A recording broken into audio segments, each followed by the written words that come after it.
Rasulullah SAW pernah menyebutkan begini, yakhruju min Khurasan rayatun sudun la yarudduha syai'un hatta tunsaba bi Iliya. Akan muncul dari bumi Khurasan pasukan pembawa panji hitam.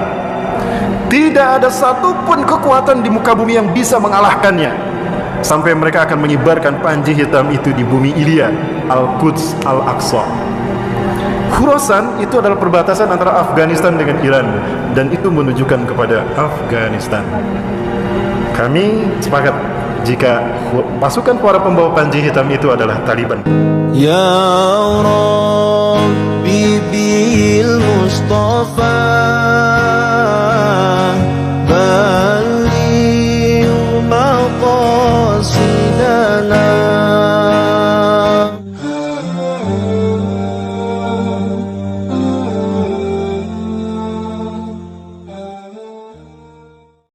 Rasulullah SAW pernah menyebutkan begini, yakhruju min Khurasan rayatun sudun la yarudduha syai'un hatta tunsaba bi Iliya. Akan muncul dari bumi Khurasan pasukan pembawa panji hitam. Tidak ada satupun kekuatan di muka bumi yang bisa mengalahkannya sampai mereka akan mengibarkan panji hitam itu di bumi Iliya, Al-Quds, Al-Aqsa. Khurasan itu adalah perbatasan antara Afghanistan dengan Iran, dan itu menunjukkan kepada Afghanistan. Kami sepakat jika pasukan para pembawa panji hitam itu adalah Taliban, Pak. saya yakin itu Taliban. Karena Taliban lah sekarang yang berkuasa di Afghanistan dan berhasil memukul mundur kekuatan adidaya baik Rusia ataupun Amerika. Di bawah kepemimpinan Boris Yeltsin, Rusia dipermalukan oleh Taliban sampai habis pasukan Rusia di Afghanistan. Maka Islam kembali berkibar hingga dibayatlah Mullah Umar sebagai khalifah. Usama bin Laden ada di sana tahun 97, Pak. Kemudian Amerika mencoba menguji keberuntungannya. Sama, banyak yang stres dari tentara Amerika di Afghanistan, Pak, karena mereka melawan musuh yang tidak terlihat. Banyak pasukan berjubah putih yang muncul begitu saja dari langit. Mereka tidak tahu siapa. Sementara para pasukan mujahidin tidak menyaksikannya, tapi pasukan Amerika menyaksikannya. Dan banyak bom-bom yang meledak, tapi tidak diledakkan oleh kaum muslimin. Ketika perang dihentikan karena azan, tapi terdengar suara ledakan di mana-mana. Ternyata malaikat ikut berperang. Itulah Taliban. Kenapa disebut Taliban? Taliban itu artinya santri, Pak. Dan kenapa mereka dipercaya? Karena mereka menciptakan keamanan di wilayah Afghanistan pasca rejim Hamid Karzai tumbang. Hari ini Taliban menguasai Afghanistan dan menyatakan bukan lagi Afghanistan, tapi International of Islamic Emirate Afghanistan, IIA. Ya, itu nama Afghanistan hari ini. Saya yakin Taliban itulah pasukan panji hitam.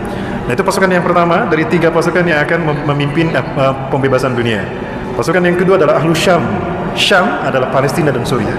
Nanti kita bahas pada Maghrib. Dan pasukan yang ketiga adalah Taifah Mansurah. Apa itu Taifah? Qit'atun minal muslimin, sekelompok kecil dari umat Islam. Mansurah, ditolong Allah, karena mereka lahir dari negara yang dizolimi oleh penguasanya, dan mereka hanya kecil saja. Bisa jadi itu Indonesia. Dan saya tidak mengatakan merah putih yang disebutkan Rasulullah Indonesia. Rasulullah memang tidak pernah menyebutkan Indonesia, tapi demi Allah, Rasulullah dalam Sahih Muslim menyebutkan merah dan putih. Saya tanyakan kepada ulama-ulama Palestina langsung di Masjidil Aqsa, Pak. Nanti kan jawabannya. Dan kita lihat Agustusan di Palestina, di Gaza, mereka mengibarkan bendera kita dan mereka mengumandangkan lagu Indonesia Raya. Di saat mengibarkan bendera merah putih, bendera mereka belum mereka kibarkan. Kenapa mereka tidak mengibarkan bendera mereka lebih dahulu? Mereka mengatakan, bendera kami masih dijajah, rakyat negara kami masih dijajah, maka kami kibarkan dulu bendera kalian sebagai isyarat jika kalian merdeka memimpin dunia. Di saat itulah Palestina merdeka untuk selamanya. Allahu Akbar. Ya, kebangkitan Turki ini akan menjadi pembuka bagi pembebasan wilayah-wilayah yang ada di seluruh dunia, terutama Jazirah Arab. Ketika Imam Mahdi dibayar, Bapak Ibu ingat Imam Mahdi akan dibayar ketika ibadah haji hanya sedikit dilaksanakan. Aneh sekali, padahal di saat Imam Mahdi muncul, kalau di akhir zaman, berarti umat Islam mayoritas. Tapi kenapa hanya sedikit mereka yang beribadah haji dan umrah? Nah, bisa jadi karena pandemi. Sedikit kan yang beribadah haji. Kemudian Imam Mahdi akan dibayar setelah matinya seorang raja, lalu diikuti oleh pertarungan 3 putra mahkotanya berebut kekuasaan. Saya sebutkan beberapa 2 hadisnya. Yang pertama, yaqtatilu salasatun 'inda kanzikum, akan berperang 3 orang laki-laki di sisi Ka'bah kalian. Kulum ibnu khalifatin, 3-3-nya putra mahkota, anak raja. Tsumma la yasir ila wahidin minhum, tetapi salah satu dari mereka tidak berhasil menjadi raja. Karena yang menjadi raja adalah Imam Mahdi. Kalau kita mendengar Raja Arab meninggal, lalu terjadi perang antara 3 anaknya, saya tidak tahu.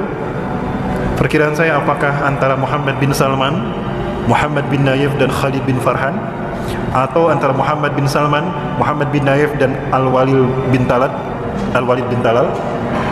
3 orang ini adalah putra mahkota. Dan Raja Salman sudah diberitakan sakit-sakitan, ada isu meninggal dunia. Apakah ini isyarat Imam Mahdi akan segera dibayat di musim haji? Wallahu a'lam. Yang saya tahu, beliau dibayat pasca ibadah haji. Dan hanya sedikit yang berbayat. Dan ketika beliau berbayat, apa yang akan terjadi? Rasulullah menyatakan, perang akan terjadi karena akan ada pasukan yang memerangi Imam Mahdi. Di satu kali Imam Mahdi menyelamatkan diri. Dan perang pertama bukan melawan Cina, bukan melawan Amerika, bukan melawan Israel, tapi perang melawan Jazirah Arab. Innakum satagzuna jaziratal Arab wa yaftahuha Allah. Sungguh kalian akan memerangi Jazirah Arab dan Allah akan memenangkannya untuk kalian. Summa tagzunal faras wa yaftahuha Allah. Lalu kalian akan memerangi Persia dan Allah akan memenangkannya untuk kalian. Summa tagzunal Rum wa yaftahuha Allah. Lalu kalian akan memerangi Rum, Eropa, dan Allah akan memenangkannya untuk kalian. Summa tagzunad Dajjal wa yaftahuha Allah. Lalu kalian akan memerangi Dajjal dan Allah akan memenangkannya untuk kalian. Wilayah Teluk itu dipimpin orang-orang munafik. Maka beberapa negara di Teluk ini akan menjadi titik yang akan memberikan suntikan kekuatan umat Islam di bawah kepemimpinan Imam Mahdi. Sebut saja Qatar. Qatar adalah satu negara di Arab yang memberikan suplai besar kepada para mujahidin, termasuk Al-Qaeda.